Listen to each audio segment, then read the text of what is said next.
Hundreds of supporters of a far-right party have clashed with police in the central Italian city of Macerata. Just a week ago, Macerata suffered a racially motivated shooting which left 6 injured.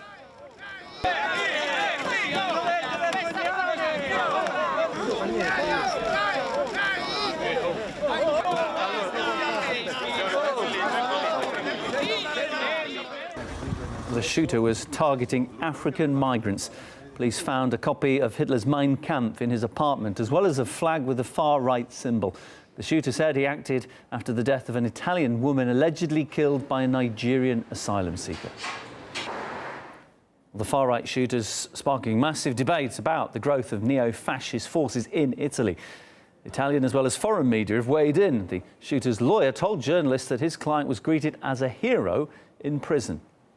Police say that racial and religious violence has soared in recent years. Now, these are the shocking numbers that we've received from Italian police. Hate crimes have jumped tenfold in just the space of 4 years. The issue's raising concern at the very highest level, with Italy's Justice Minister revealing he was threatened when he visited the Macerata shooting victims in hospital. I received threats against me and my family, but I was taught that fascists run away when the time comes to take action, so I'm not scared. Speak now to Claudio D'Amico, member of the Italian right Lega Nord party, joins me live on the line. Very good evening to you, Claudio. Now, there's a video, I understand, circulating in the media that shows the Macerata shooter shaking hands with the leader of your party. Also, in 2017, the shooter is said to have stood as a candidate for your party. That was in a local election. How do you feel about this seeming connection? Is your party trying to distance itself from the shooter at this point? Of course, our party is a party that doesn't like violence. So if this guy did what he did, he became a criminal. So we are very strict about that, and our weapons are pencil.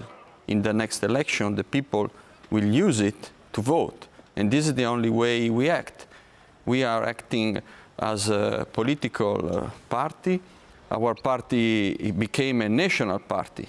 So at the next election, our leader, Mr. Salvini, will present himself as Lega, without the word North, because now he's presenting himself as a candidate, as a prime minister for all over Italy.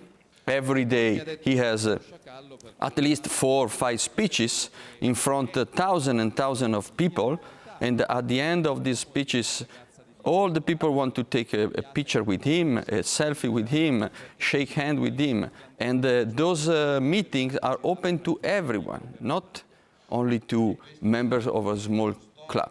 So every citizen can come and speak with Salvini after his speech, shake hands. So this has happened. That guy was not a criminal before to make this criminal act. After that is a criminal, but before is not a criminal. So how can we do if someone had in his mind something wrong? It's not our fault. Maybe he was shouting and supporting Mr. Salvini in speeches. Has thousands of people. So it's not, I can say, it's not a problem for us. It's a problem of what's happening in Italy. The situation is not very safe because a lot of argument on the immigration issue.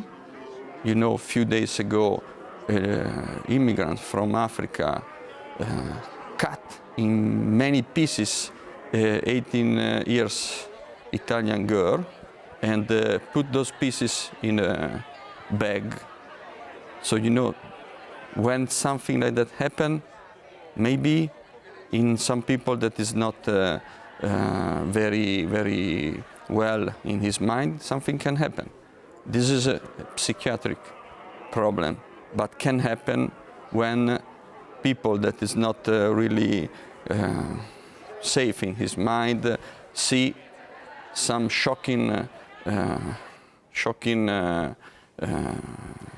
Claudio, how do you feel, though, about what is being reported, which is a tenfold increase in hate crimes in just 4 years? So any violent act carried out by an immigrant, it seems like the response is also considerable. Surely this is not good for the country as a whole. How do you feel about what's been reported as a rise of nationalism and fascism in Italy?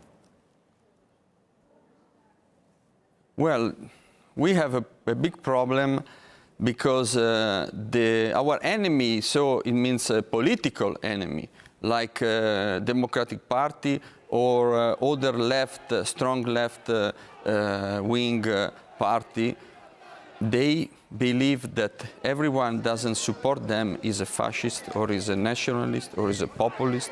So they use those terms to delegitimate all the others.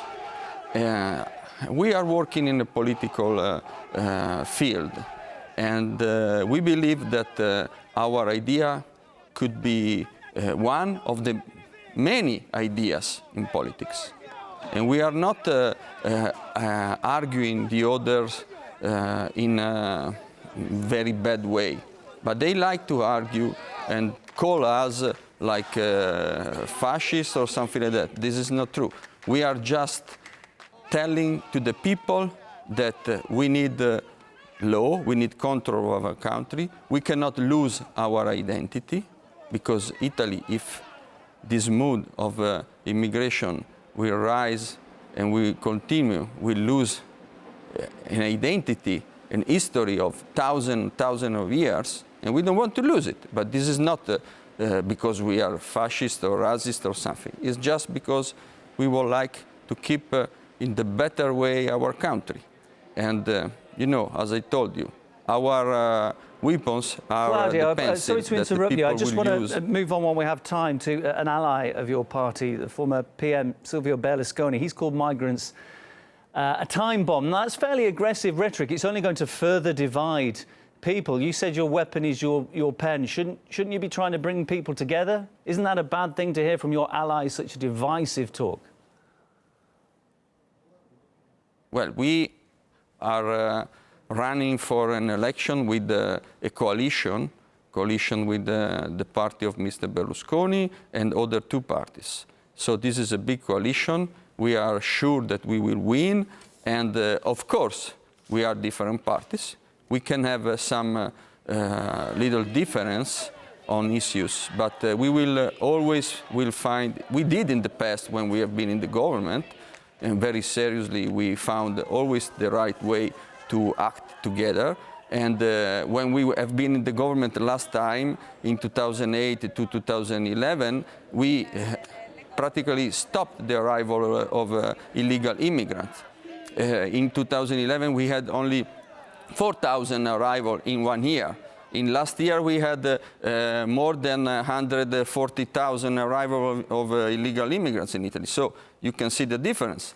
And this is a bomb, because the most of those people are illegal. They will never get the paper as a refugee, because just the 5, maximum 10% of them is a real refugee. Claudio, I do So apologise. I'm going to back. have to interrupt you at that point. I allowed you to finish the point you were making there. We're out of time, though, sadly. Claudio, many thanks. Claudio D'Amico, my guest, member of the Italian right Lega Nord party.